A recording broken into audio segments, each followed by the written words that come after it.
nwayọ mama mma o ndewo ahụ m na gala crayfish na ebeke biko gatụrụ iru gwatụ anyị otu crayfish shila otu unu shila azụ lerekwe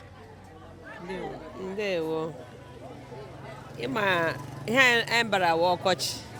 n'oge ọkọchị crayfish na-adị oke ọnụ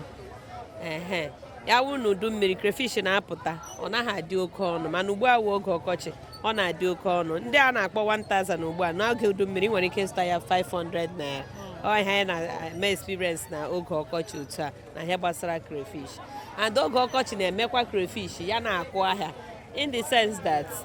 otu a ọkọchị rurula ọ na-abịa na-akwọ crayfish ahụ gị hụ ị bịara bịa ya gị sọ dos were asa ọkwa dos ọkwa crayfish ahụ kwara akwọ ọ ya wụ disadvantage ụgọrọ na udu mmiri ya wụ n'oge udu mmiri ọ na-anọ na mkpụrụ otu ahụ